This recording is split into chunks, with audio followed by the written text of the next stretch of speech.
At the end of May, we started not E3 season, and it kicked off with the 6-1 Indies Showcase. They had global premieres and showcase debuts, and even showed off indie games that you could play right after the showcase. Now, I will be going over the 15 games that caught my attention. So let's get started with the games that you can play right now. The first one was in the pre-show, and that is Wellkeeper. A bullet hell roguelike with a great art style.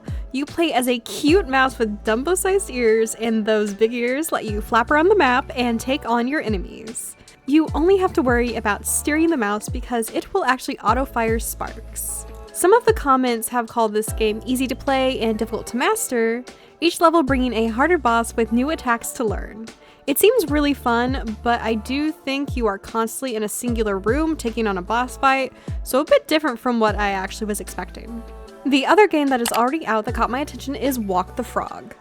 I already played the demo for this a while back during the last Steam Next Fest, so I can say for a fact that I had fun with this game. You move around sticky notes to form a path for a wandering frog to get through a forest. You touch on a story and find friends along the way. Everything has that lovely hand-drawn charm to it, and I love the very slight challenge to figure out where the sticky notes go. The next section will be the world premieres and showcase debuts, aka everything else. The first one in this section is Greytail, a story-rich puzzle game that gives Zelda-inspired to me. You play as a man who is searching for a girl on a creepy island you crash-landed on. You need to solve puzzles, defeat enemies, and play around with the physics engine. The Steam page talks about 5 distinct districts to explore and different weapons to use. I was interested in the 2.5D pixel art, but the amount of depth hinted at the Steam page is keeping me invested in this game. Luckily, there is a demo out to try. Next up is Twins of Olus. This is an art style that reminds me of games like Ori and Crypt Custodian with a hint of Yokai Watch. This art style will always grab me, and I can't even really put a good reason behind it. But what I thought was Metroidvania, it turned out to be actually Souls-like hack and slash games where you explore a city ravaged by evil entities. There will be dual perspectives between a knight and a spirit, and this means you can play solo or co-op. There is a demo available, and I will be playing it. The next one looks crazy. lunr.rdio.taxi, a high-speed psychedelic trip shoved into a racing rhythm game.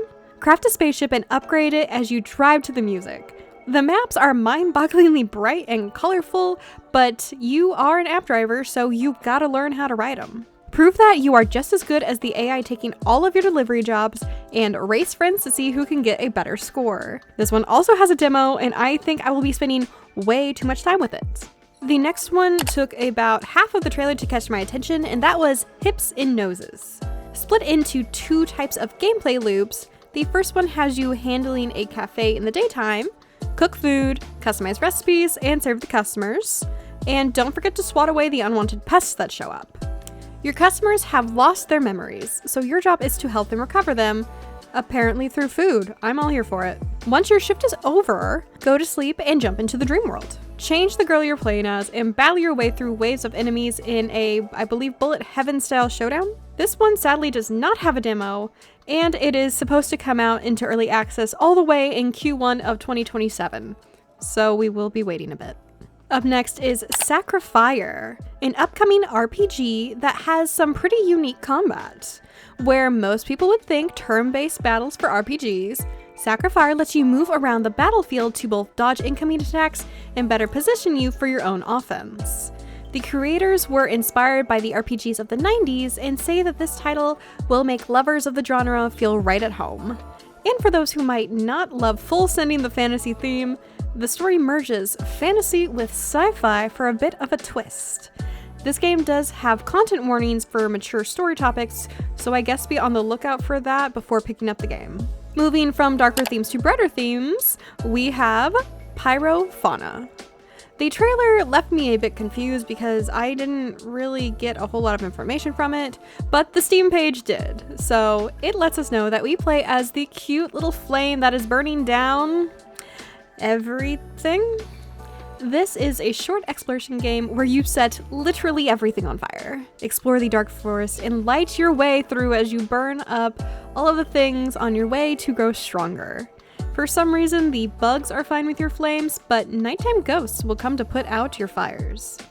This game seems so cute and something that I really would want to play after a busy day. Next, we are looking at Feather's Edge.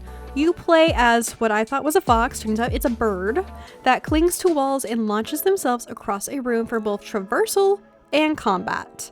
Slice through all foes that have the misfortune of getting in your way as you make your way through the Tower of Time. To play as the bird warrior, you will need to get used to the kinetic movement. The goal is to restore the flow of time, but I think this description is all I need to put this on my wish list. There is a playtest happening and you can request access for it on the Steam page now, but there is no demo to just grab and jump into. Up next, we have The Whale's Blessing. Another trailer that confused me on what the actual gameplay is going to look like. I got the vibes of Animal Crossing relaxation mixed with Minecraft, mainly because of the flowers. Looking at the Steam page, we get to explore a snowy island inhabited by quirky animals. That is a quote. I thought that this was going to be a sandbox game, but it turns out it's actually a story-driven puzzle game. Audio is said to be a major aspect, as it's mentioned many times throughout the Steam page. A lot of the puzzles are said to be audio-driven. I actually don't know what that would entail, but I'm down to figure it out. I really do enjoy the retro aesthetic that this game went for, and I'm very tempted to try out the demo. The next game is Vale's Echo. This game takes death and plays with it. Literally. After your death, you get one last chance to do something before coming face to face with death themselves. You get to go around this town solving creepy puzzles, and the choices you make will follow you to your meeting with death. Every pat of a duck and dialogue choice could be a thing that changes your fate. This one is so fascinating to me. I do think this demo will get a play. And now we can take a look at Kaz. This is a game that I got a hold of just a few days ago for the demo, and oh boy is it chaotic. Described as a rhythm-inspired roguelike, where you use only the arrow keys to move around a simple grid, there are over 110 unique items to choose from, and each round will push you more and more. There are 2 different modes depending on how you would like to play the game. The standard mode is that standard adrenaline-rushing psychedelic visuals plus a time limit. If that is too much for you, there is a no-stress mode that removes the time factor and turns the game into more of a tactical puzzle game. I've already tried the demo, and I highly recommend giving it a try for fans of this genre. Okay, the next one is creepy, but it's Blue Ridge Hunting.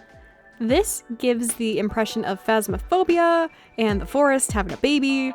The vibes are creepy, disturbing, and made me want to turn on another light in my office. This is something that can be played either solo or with friends, and I would 100% need someone else to play with. This horror game takes place in the Appalachian Mountains, so that explains why everything is so freaking creepy. There is a demo, but most of the time demos don't allow for co-op. Plus, I don't know if I could convince anyone to give this a try with me, so not sure if I'm going to be touching it. I do think this game falls into the would totally play it if I didn't have to play it alone category. Up next is a far less creepy game with Muri Wildwood. This is a recently released cleaning game. You play as a cute little mouse that goes around the land and power washes the gunk away. Help the inhabitants of the island and bring back the beauty of the world with each new clean clam. This game has actually been on my radar for a while, and I'm really glad that the development seems to be going really well with it, and I do intend to try out the demo. And the last game in this video today is Grave Seasons.